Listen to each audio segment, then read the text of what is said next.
Bueno, en la noche de hoy nos acompaña la doctora Maribé Araujo, que es médica pediatra, especialista en nutrición pediátrica y especialista en lípidos, jefa del servicio de nutrición del Hospital Garrahan, y en esta oportunidad ella nos va a hablar acerca de la hipercolesterolemia familiar homocigota, nuevos tratamientos y desafíos, el momento de transición en el cual estamos. Buenas noches, Maribé. Bueno, buenas noches a todos y silenciamos los micrófonos para poder escucharla a Maribé. Cuando decidimos el tema de este Ateneo Bibliográfico, la verdad es que lo primero que se nos ocurrió, fue actualizar un poco hipercolesterolemia familiar homocigota, porque creo que es donde ha habido en el último tiempo como varias novedades, incluso en el aspecto pediátrico. Así que voy a empezar con esto, a ver si puedo pasar diapositivas. Ahí está. No tengo conflictos de intereses para esta reunión. Y en principio creo que el nuevo target el target de las nuevas drogas es la angiopoyetina like 3, así que la primera parte hice como un repaso de los trials que hay sobre las drogas que inhiben a la angiopoyetina like 3, así que voy a empezar con eso. Esto de la angiopoyetina like 3, como muchos otros fármacos, vienen o surgen de aquellas enfermedades congénitas, genéticas, que demostraron alteración en el metabolismo de los lípidos, y después la farmacología trata de imitar ese defecto a través de drogas y imitar la patología.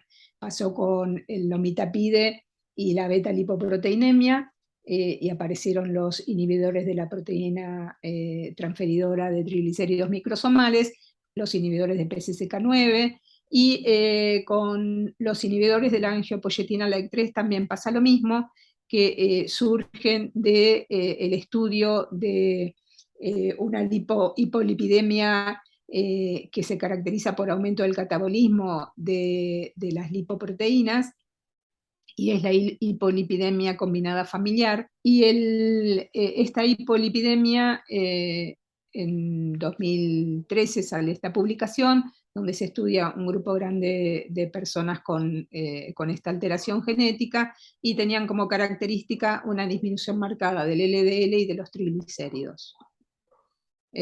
También presentaban alteraciones, curvas planas en el estado postprandial, o sea que estos lípidos se mantenían prácticamente bajos todo el tiempo.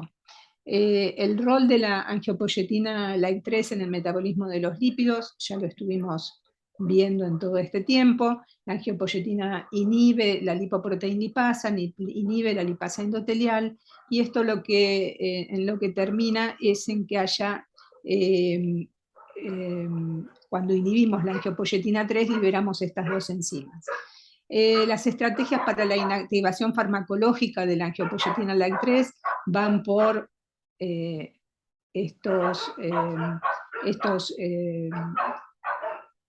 mecanismos, la síntesis de anticuerpos bloqueantes de la angiopoyetina, la síntesis de oligonucleótidos antisentidos, ahí está, la tecnología del CRISPR-Cas9, que todavía falta desarrollo con esta droga, y la síntesis de drogas de pequeñas moléculas. De estas, las que han tenido ya desarrollo y trabajos en humanos son el evinacumab y el bupanorsen, que voy a empezar por este último porque es más cortito. El bupanorsen es un oligonucleótido antisentido que tiene la característica de tener como un activador de la absorción en la membrana celular, o de la captación de la membrana celular, que es este N-acetilgalactosamina. Y este oligonucleótido antisentido lo que produjo es disminución en los triglicéridos en un porcentaje importante y también en el LDL. El tema con esta droga es que en el estudio en fase 1, en pacientes sanos, con triglicéridos elevados, mostró una disminución de tanto de los triglicéridos como de la angiopoyetina, también de lipoproteínas aterogénicas, y esta disminución era dosis dependiente, pero esta reducción no fue tanto como se esperaba, y además se observó un aumento de la grasa hepática y de las enzimas hepáticas, tanto de GOAT como GPT, dependiente de la dosis que se administró. Así que esto llevó a que se interrumpiera la investigación con el bupanorsen por Pfizer y Ionis, así que la historia fue muy cortita con este oligonucleótido. El que sí tuvo mejor historia fue el evinacumab, que es un inhibidor también de la angiopoyetina.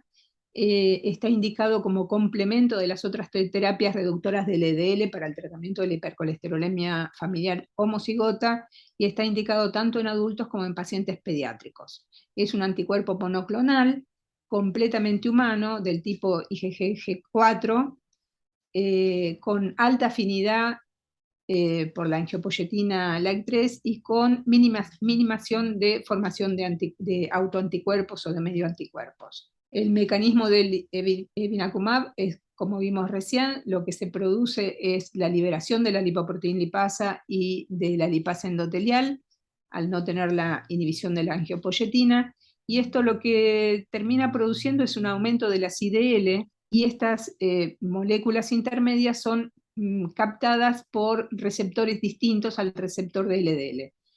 Entonces ahí viene el efecto que tiene esta droga. Estos son los primeros trials. Los primeros trials estaban dirigidos a la hipertrigliceridemia. Se estudiaron pacientes sanos o sin otra patología, pero que tenían aumento de triglicéridos moderado, entre 150 y 450, y elevación del LDL por encima de 100. Pero no eran, si ven por acá están los valores, no eran pacientes con hipercolesterolemias marcadas, ni mucho menos. Entonces estos pacientes recibieron evinacumab versus placebo, y la forma de administración fue o subcutánea o endovenosa. Se estudiaron las distintas dosis y se mostró una disminución muy marcada de los triglicéridos, pero también de las LDL. Estudió cuánto era el tiempo de respuesta de la droga. Fue bien tolerado y se consiguió un descenso de hasta 80% de los triglicéridos, y podría ser, la conclusión del trabajo es que podría ser una estrategia para los pacientes con triglicéridos muy elevados. Pero también encontraron que había LDL, un descenso interesante con el LDL, y el próximo trabajo interesante que aparece ya es relacionado a la hipercolesterolemia familiar homocigota. Este es un ensayo que se publicó en el 2020, un estudio de fase 3, doble ciego, controlado con placebo, donde se estudiaron 60 y pico, 65 pacientes, 43 entraron en la rama del evinacumab y 22 en el grupo placebo. Se les aplicó el evinacumab en forma endovenosa, 15 miligramos por kilo, cada 4 semanas. La particularidad para nosotros es que ingresaron pacientes pediátricos.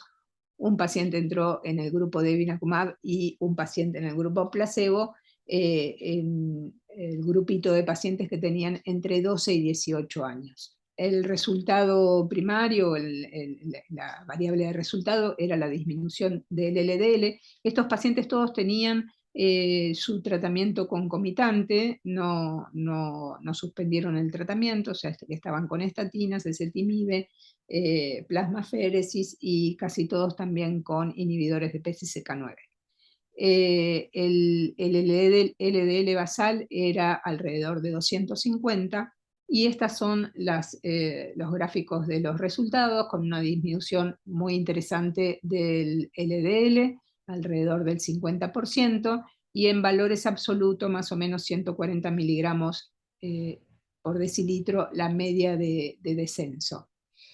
Acá lo que hicieron es tenían medida la actividad del receptor en los distintos pacientes y lo que trataron de ver es si había alguna diferencia en los que tenían actividad nula del receptor o los que tenían algún grado de actividad, y no encontraron eso, con lo cual se deduce que la actividad, el efecto de la medicación es independiente del receptor de LDL. Entonces el porcentaje de cambio del LDL en este trabajo para el evinacumab fue un descenso del 47%, y en el grupo placebo aumentó 1,9. Los efectos adversos no fueron demasiado importantes, sobre todo estos cuadros similares a gripe, algunos efectos gastrointestinales. El tema es que cuando se termina el periodo del ciego, se abre el estudio y se ingresan 13 pacientes pediátricos más, de 12 a 17 años, que recibieron la misma dosis. Todos tenían, como antes dije, estatinas, ezetimibe, inhibidores PCSK9 y aféresis. Y esta parte del estudio abierto duró 33 semanas. El porcentaje de cambio fue en estos chicos de una disminución del 52% del LDL en los 9 pacientes que terminaron pediátricos que terminaron este estudio. En general, la respuesta fue similar al grupo de adultos. Acá inserté esta diapositiva vieja de lomitapide porque me parece que el comparador del evinacumab es el lomitapide. Y este gráfico es del primer estudio de lomitapide, que muestra un descenso también más o menos del 40%, y en esta tablita los resultados de un trabajo de real world pediátrico, donde el descenso del LDL es un poco mayor, 58-60% de descenso de LDL. Con lo cual la efectividad es bastante parecida entre evinacumab y lomitapide. La media de descenso de lomitapide en el trabajo original era de 42% y una mediana de descenso de 50%. Vuelvo al evinacumab, otros estudios de más largo plazo, pero con muy poquitos pacientes, mostraron también buena respuesta del LDL. Siempre estamos hablando de pacientes con hipercolesterolemia familiar homocigota o clínicamente homocigota, con todas las variaciones genéticas que conocemos, heterocigotas compuestos o homocigotas verdaderos.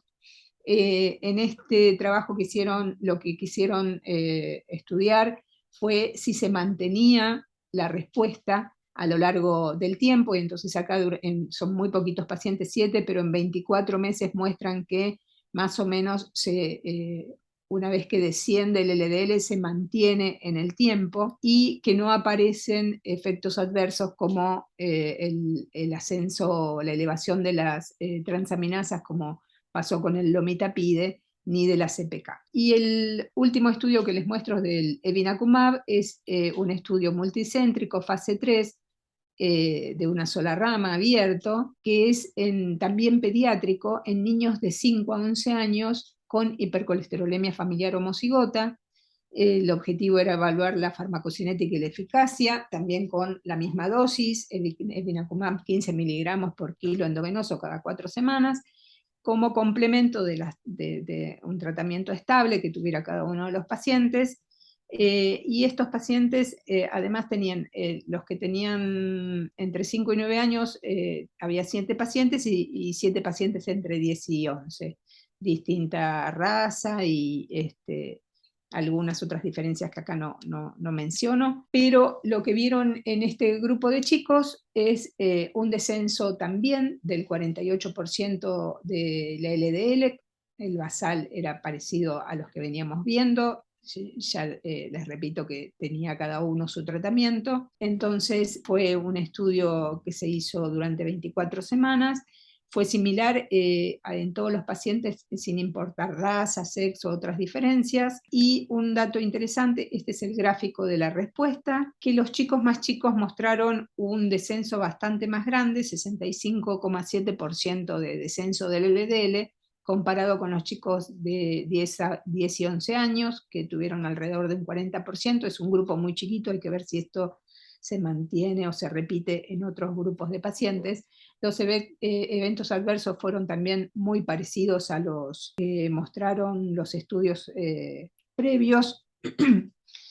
Y esto entonces, estos trabajos dieron como resultado que en el 2021 se aprobara el evinacumab para adultos y para la población pediátrica mayor de 12 años. En ese momento se comercializaba solamente en Estados Unidos, no se distribuía en otros países, y en marzo de este año, marzo del 2023, se aprobó en pacientes pediátricos a partir de los 5 años. Es la primera droga que tenemos autorizada en pediatría para los pacientes con hipercolesterolemia familiar homocigota. Los datos que le mostré de los pacientes de 5 a 11 años son sacados, ahí está el link, porque todavía no encontré el trabajo publicado en ningún journal, son los datos sacados de la publicación de la FDA cuando aprueba la medicación. Bueno, después revisé un poquito qué había de nuevo sobre datos de mortalidad en hipercolesterolemia familiar homocigota.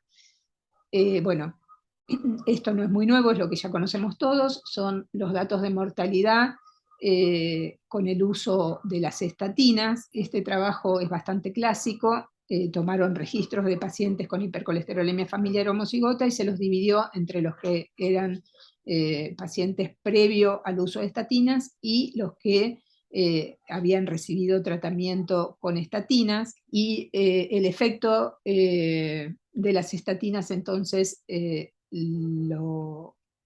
sobre la sobrevida de los pacientes fue bastante importante.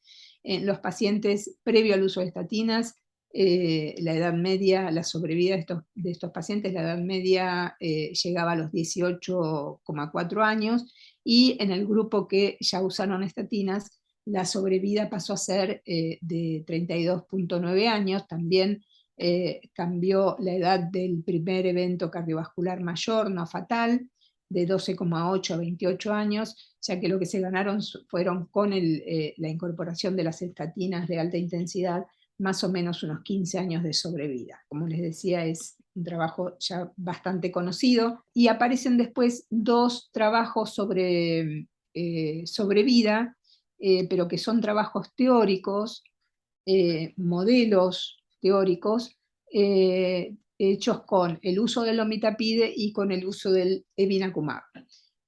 Con el lomitapide es este trabajo que estos últimos dos trabajos están auspiciados por la industria, pero la verdad que los autores en los tres trabajos se repiten. Así que en este trabajo lo que hicieron es hacer 4 modelos teóricos de sobrevida. En uno usaron bases de investigadores, colaboración de investigadores. En otro, los datos genéticos de la patología que dio origen a la droga. En el otro, datos de población de Sudáfrica, registros de Sudáfrica. Y en el otro, cálculos teóricos a través de la exposición continua de LDL. Esta sería la vida media pretratamiento basal, ¿sí? La supervivencia estimada media, y esto sería con el tratamiento con lomitapide. Entonces acá vemos, según cada modelo, un beneficio entre 5 y 11 años en la sobrevida con los pacientes tratados con lomitapide, y hacen otro ejercicio. Este sería con pacientes tratados a partir de los 18 años, y hacen otro ejercicio con el tratamiento de por vida con lomitapide. Hacen más o menos lo mismo con el tiempo de aparición de los eventos cardiovasculares, según cada modelado, y estas son las curvas de supervivencia y cómo mejora la supervivencia con el uso del lomitapide. Las conclusiones son que estas predicciones derivadas de modelos presentados muestran supuestos beneficios de supervivencia del tratamiento con lomitapide en pacientes con hipercolesterolemia familiar homocigota, y entonces se repite esto de que comenzar temprano es mejor y disminuye la patología, los efectos de la patología. Este tercer trabajo de mortalidad, entonces, es referido al evinacumab. Lo que hacen acá es un modelo a través de Markov, y estas curvas que se ven acá son con la evolución de la sobrevida según los distintos tratamientos. Esto es la evolución, la primera sería la evolución natural de la enfermedad, la segunda sería con el uso de estatinas, el agregado de ezetimibe, el cuarto sería el agregado de los inhibidores de PCSK9, y el quinto sería el evinacumab. Particularmente me pareció un trabajo sumamente optimista, porque el sexto sería la población general de Estados Unidos, y entonces los cálculos le dan que con evinacumab prácticamente se iguala la supervivencia de la población general. La conclusión es que en el contexto de datos limitados a largo plazo sobre hipercolesterolemia familiar homocigota, el desarrollo de un modelo matemático que indica que el tratamiento con evinacumab puede ofrecer un posible beneficio de supervivencia a largo plazo frente a los tratamientos hipolipemiantes estándares. Bueno, y para volver a la realidad, tenemos este estudio que lo que muestra es una diferencia de resultados en la hipercolesterolemia familiar homocigota en el mundo, y dependiendo de a qué grupo de país se pertenece, si a países de altos ingresos o a países de no altos ingresos. Se incorporaron en este estudio 398 pacientes del grupo de altos ingresos y un número parecido en los de no altos ingresos. Este cuadro es medio complicado de contar, simplemente que los pacientes que llegan a recibir 5 drogas son los que alcanzan mejor porcentaje de pacientes que alcanzan el objetivo, y por supuesto son solamente de los países de altos ingresos. Países de más bajos ingresos tenemos pacientes con menos número de drogas y menos respuesta. Pero hacen también curvas de sobrevida, y esta sería la línea celeste, es la línea de sobrevida en los países de altos ingresos, y la roja es la línea de sobrevida en los pacientes homocigotas en los países de no altos ingresos.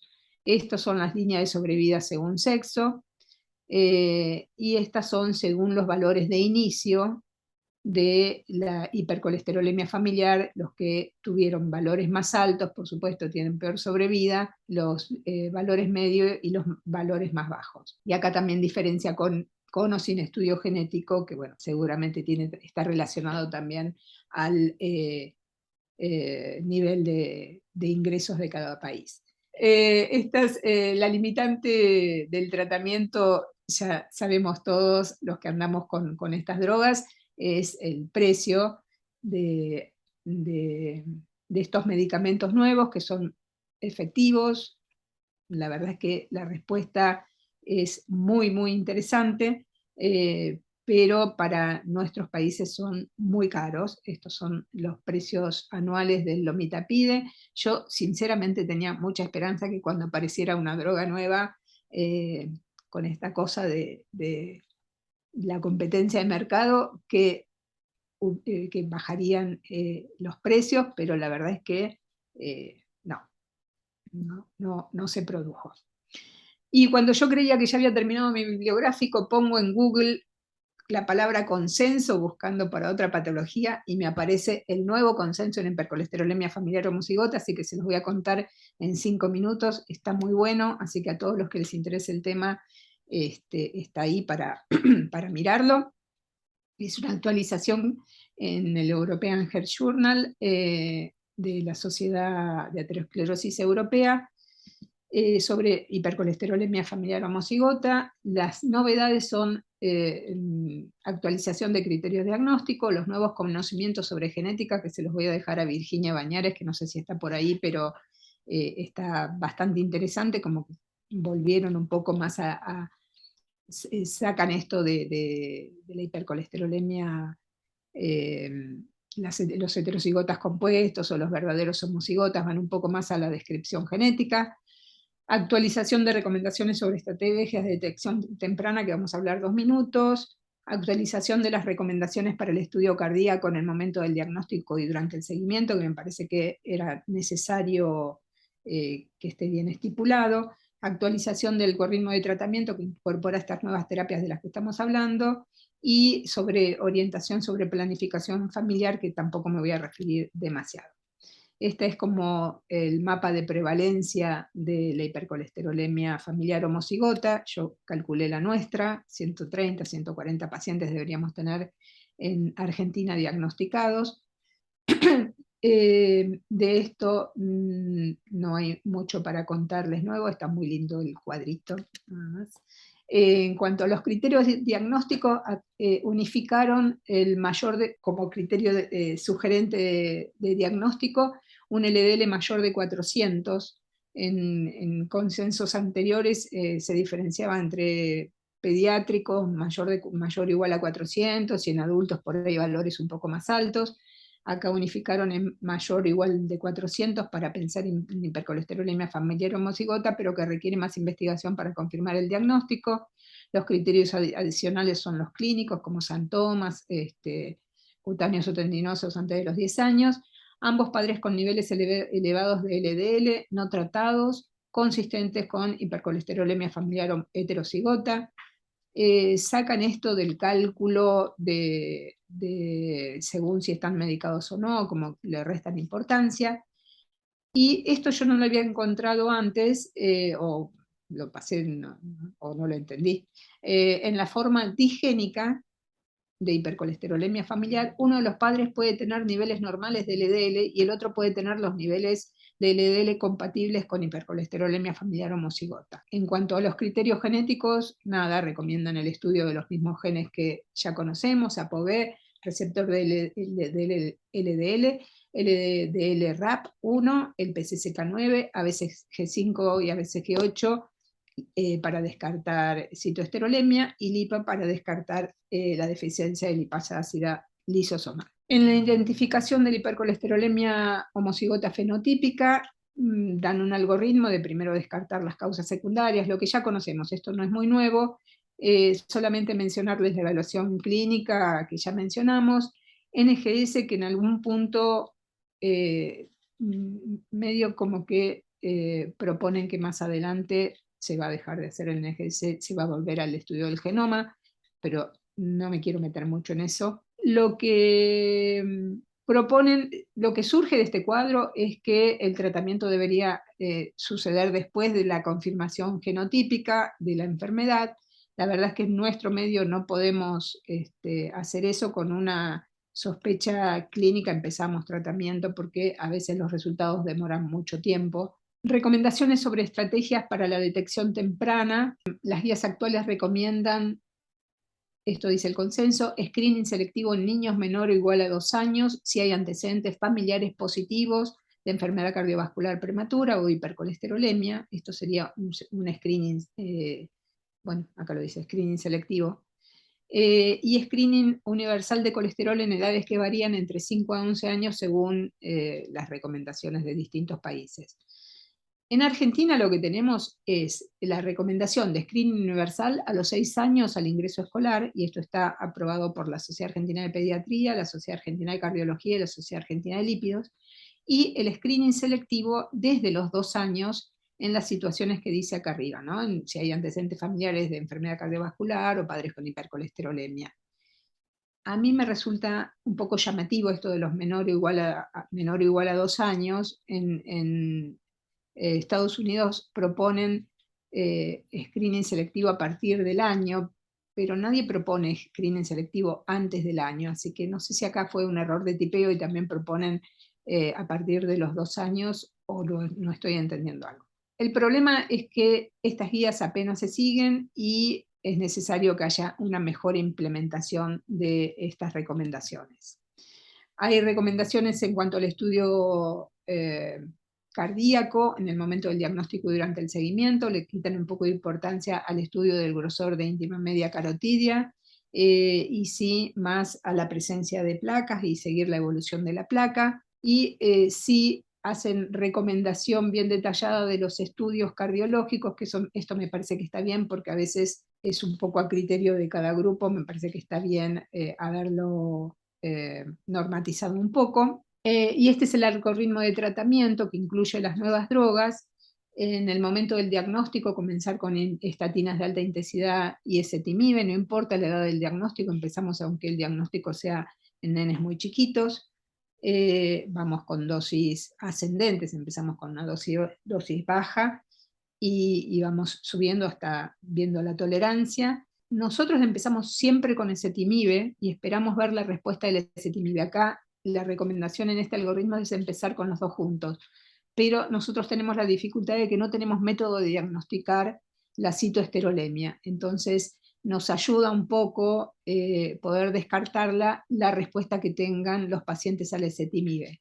En el caso de una citoesterolemia, la respuesta es en general exagerada, y entonces, bueno, ahí entre la respuesta al ezetimibe y los valores de lípidos de los padres, nos orientamos en los casos que tuvimos de citoesterolemia, nos ayuda a hacer diagnósticos. Acá proponen comenzar con inhibidores de PCSK9 a las 8 semanas. Los inhibidores de PCSK9 en pediatría están aprobados recién a partir de los 12 años, uno solo de ellos, el evolocumab. Y bueno, también tiene que ver con otra realidad. Nosotros nunca tendríamos aprobación de un inhibidor de PCSK9 en las primeras 8 semanas, nos lleva bastante más tiempo conseguir que nos aprueben un inhibidor de PCSK9.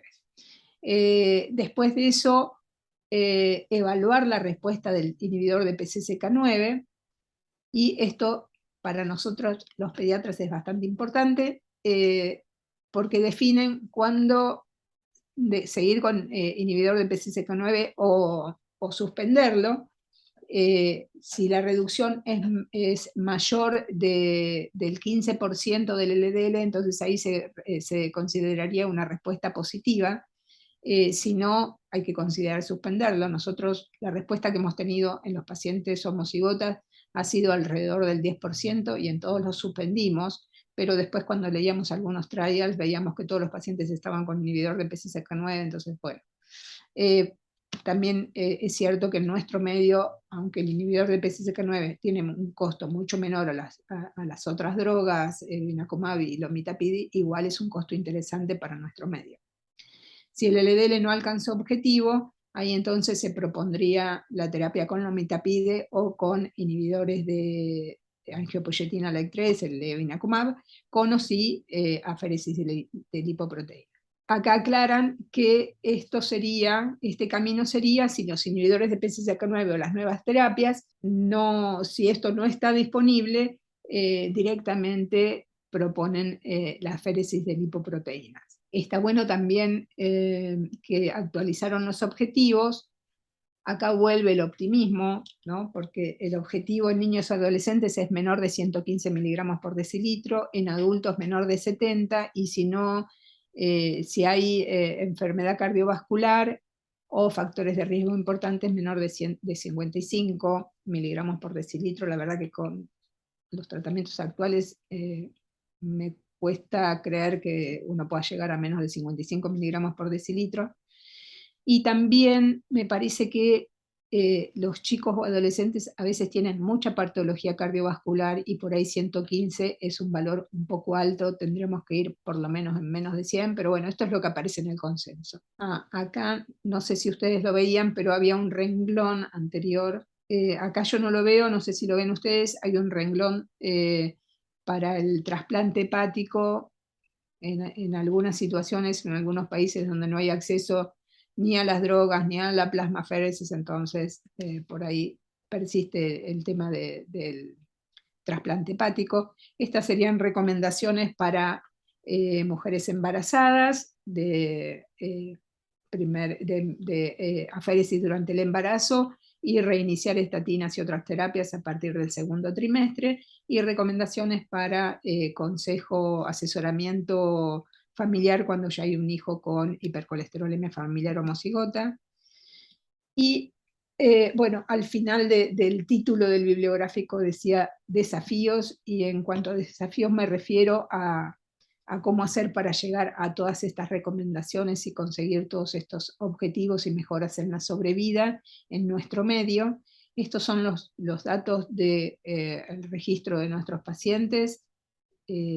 Son todos los pacientes que hemos tenido en este periodo en el hospital. Algunos ya han sido derivados adultos, otros están en proceso de transición hacia los servicios de adultos, pero se los muestro un poquito más despacio.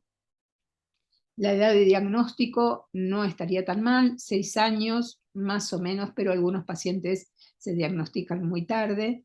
La edad de comienzo del tratamiento, en este momento no tenemos tanta demora, pero insisto, hay pacientes que recién se diagnosticaron a los 14 años.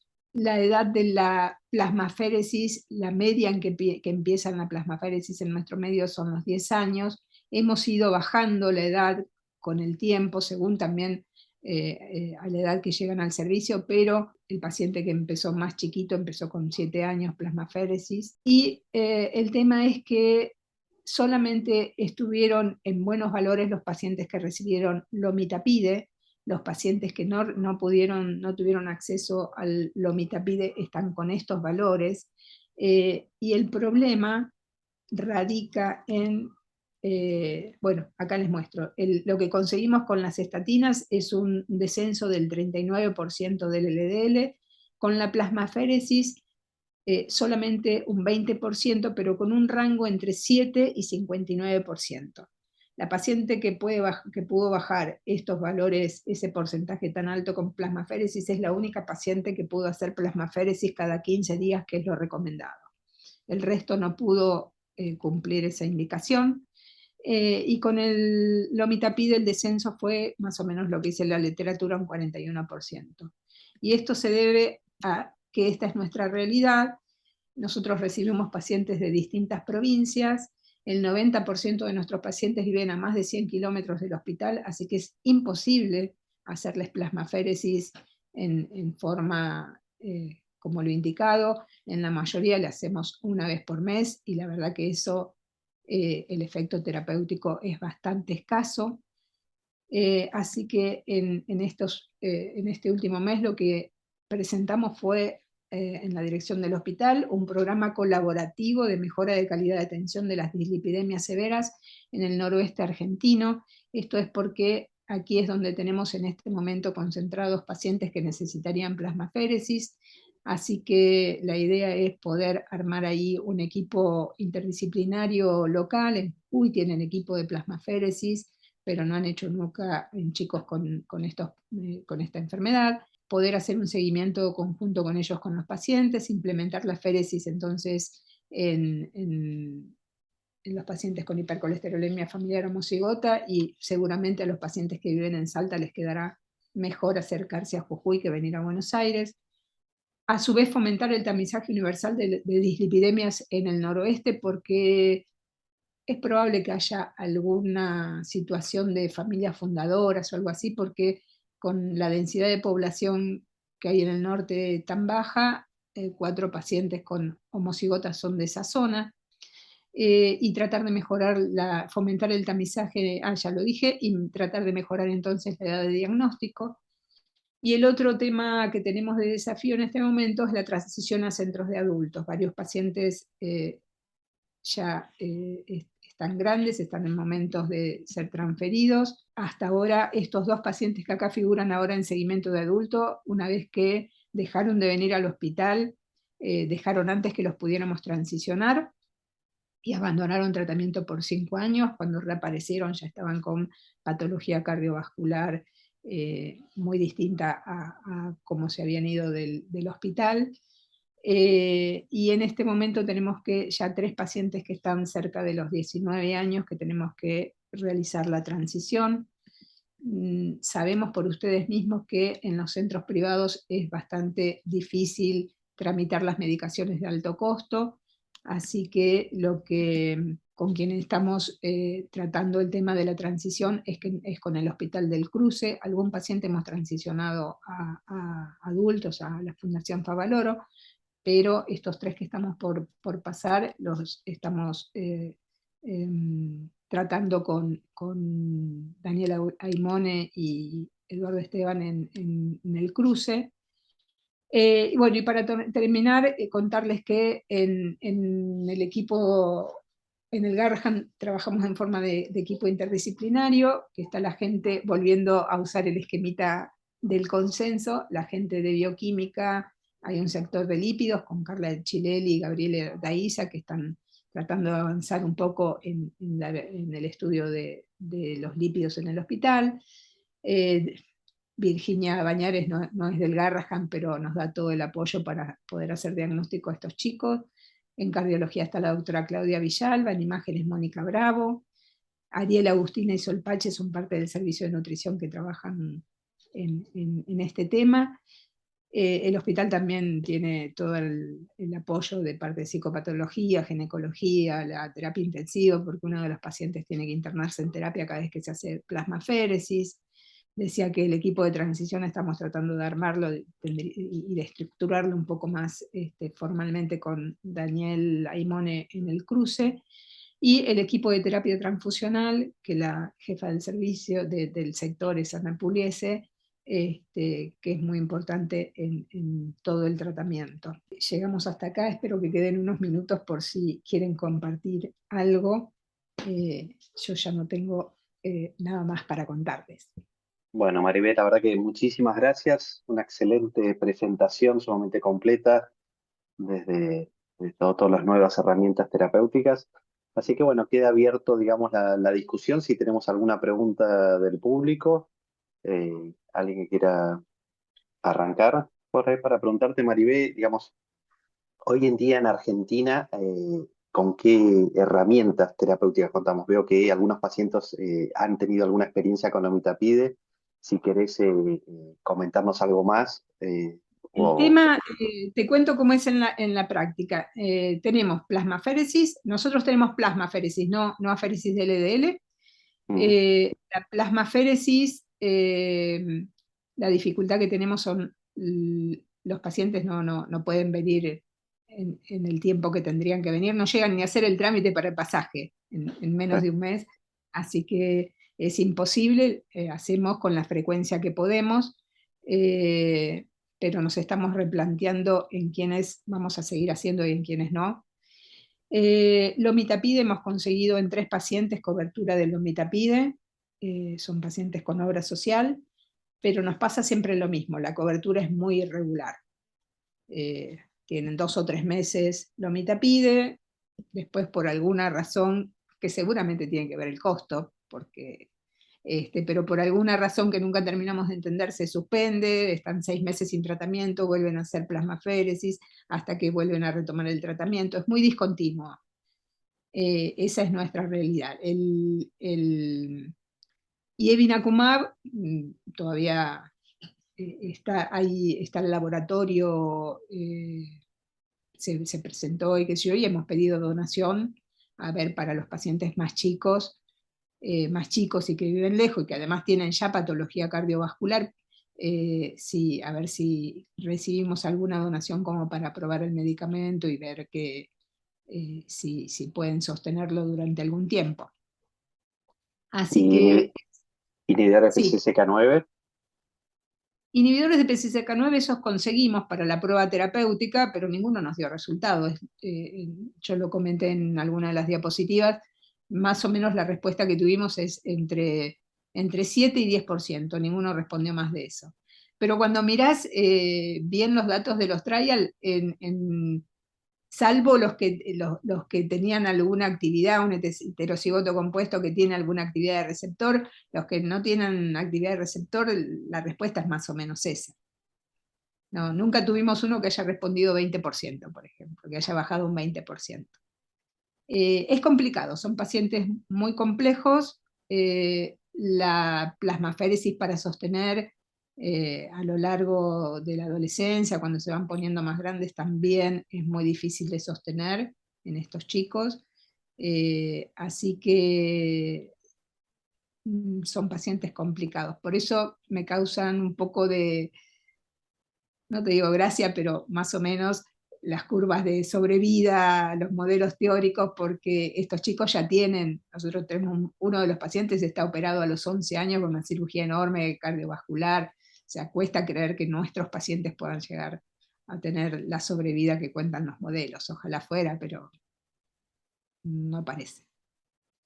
Sí Acá creo que podemos... Maribel, perdón. Sí. No, acá desde No, el público nos consultan si en el screening de enfermedad cardiovascular la angiotomografía, calculo que será el score de calcio, que está indicado y si ustedes lo hacen también. el score de calcio nos sirve para, no da mucho en la patología coronaria. Lo que vemos es calcio por ahí en aorta o en las válvulas, pero en el consenso figura también que no es demasiado útil en los pacientes en los primeros años de la enfermedad. Te iba a comentar algo y se me olvidó. No, que por ahí esto de que la plasmaféresis se pueda hacer más cerca del domicilio de los pacientes, por ahí es la única salida que vemos con el costo de los medicamentos y de los tratamientos.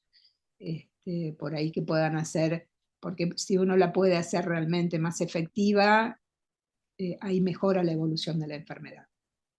Con respecto al diagnóstico, a todos los pacientes se realizan estudios genéticos. A todos, los homocigotas a todos, pero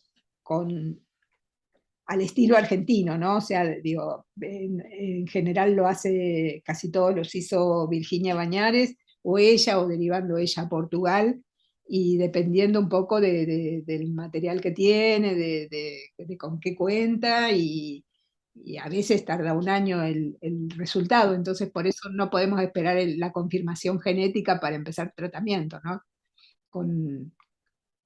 De última, si no estamos tratando un homocigota, estamos tratando un heterocigota severo, así que igual empezamos tratamiento. Una pregunta, creo que lo hicimos, yo te lo pregunté por un paciente renal aquí en Mendoza, pero cuando la féresis es por qué, cada 15 días y por qué vías, es un catéter tipo Quinton. No, no se usa, no hay catéteres buenos en Argentina para plasmaféresis, porque no sé qué cosa con el flujo y no sé cuánto, eso lo maneja la gente de aféresis. En chicos y en el hospital, no sé si en otro, bueno, hay alguna otra cosa que se puede hacer, pero lo que hacen es con doble vía periférica. Tienen que tener dos buenas vías en codo, y entonces van reponiendo volumen, sacando y reponiendo, porque en chicos hay como más tendencia a la hipovolemia y eso. En adultos creo que lo pueden hacer, con una sola vía. En pediatría se hace con dos vías simultáneas. Porque todas las terapias son todo el mayor tiempo que sea posible, que sea sostenible, digamos. Entonces, esto de cada 15 días la féresis sería Y hasta que por el vida hasta paciente... que aparezcan otros tratamientos. Sí, claro, ese es el problema. Es como un paciente en diálisis renal, una cosa Claro. así.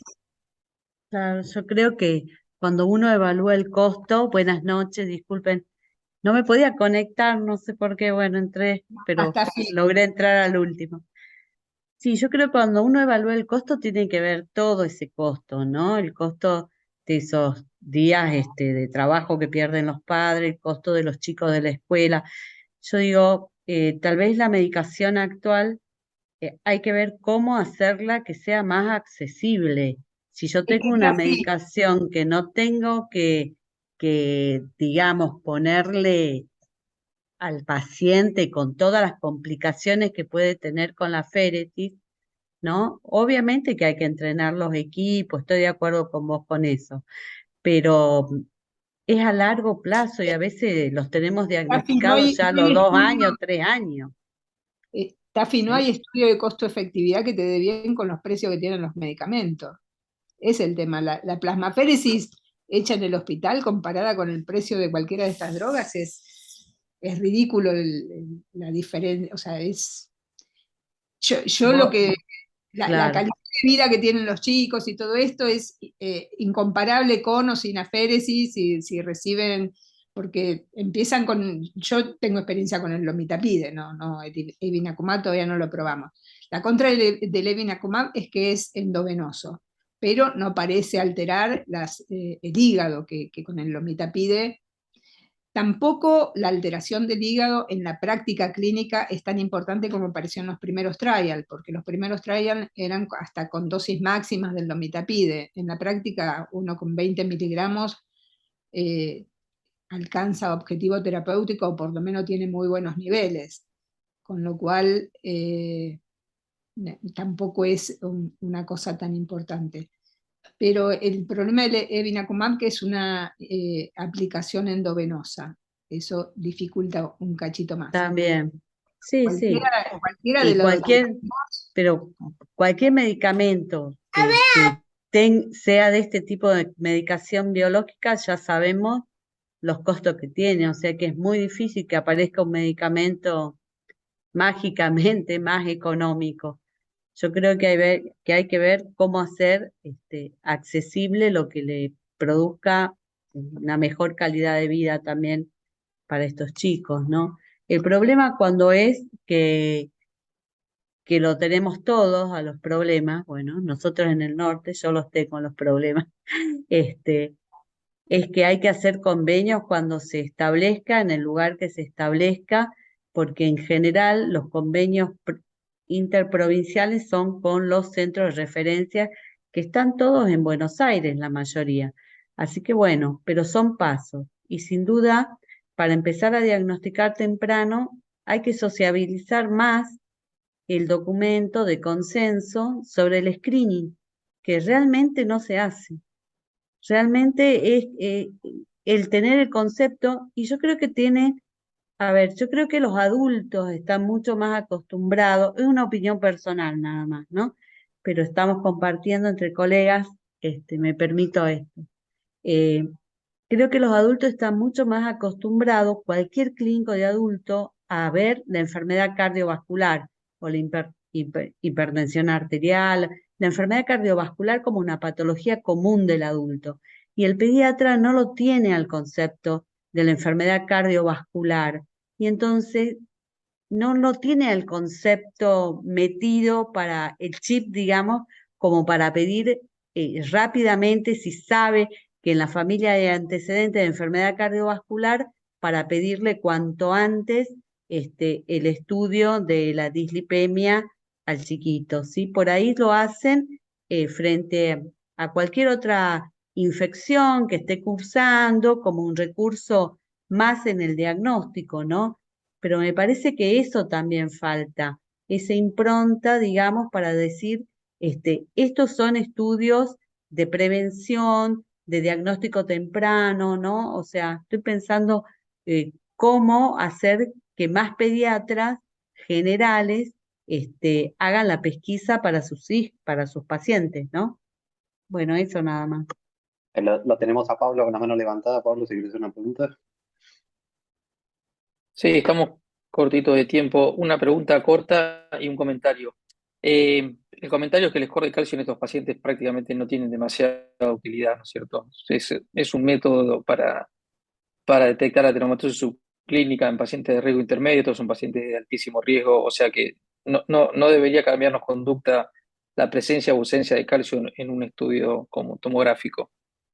La pregunta básica y cortita, Maribel, es ¿qué lugar vos le ves a terapia CRISPR de edición genética, que ya sabemos que se está implementando en fase 2B en algunos lugares del mundo, donde probablemente sea una de estas las patologías donde más, probablemente sí, más beneficio podríamos llegar a encontrar en un futuro no muy lejano en función de la edición génica?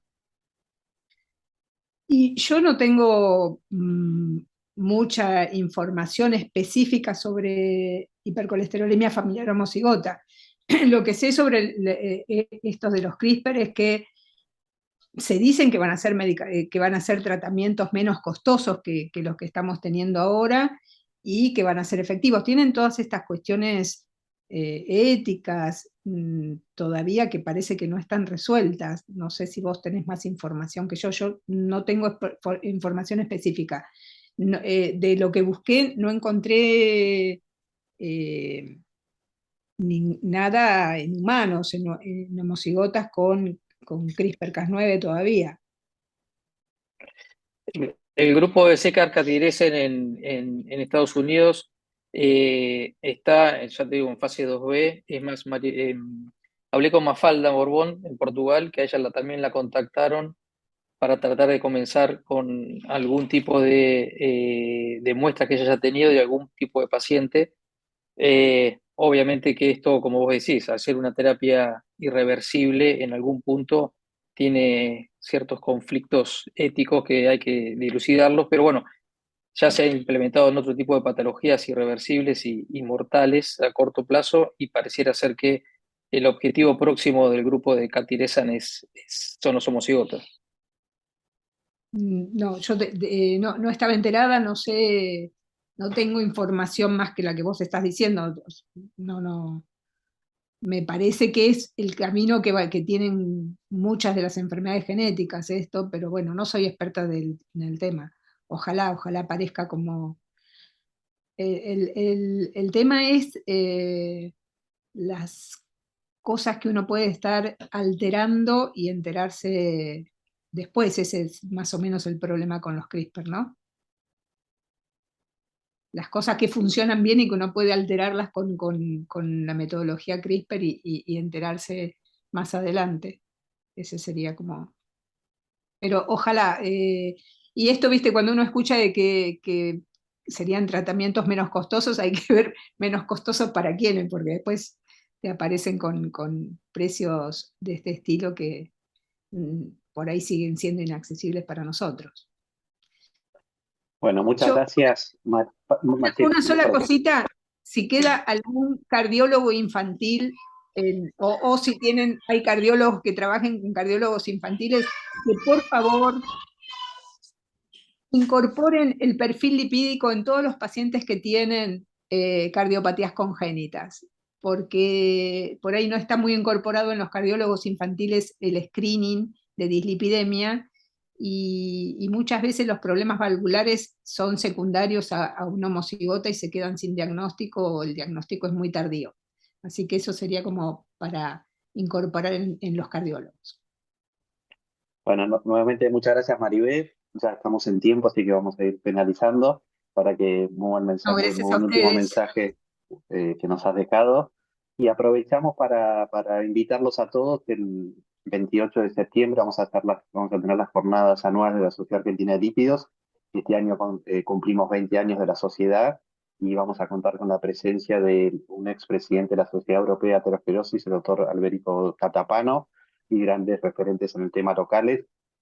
Se va a realizar en el Paseo de la Plaza, jueves 28 de septiembre, durante todo el día. Así que va a ser en forma presencial y virtual también. Se pueden inscribir a través de la página de la Sociedad Argentina de Lípidos y bueno, están todos nuevamente invitados.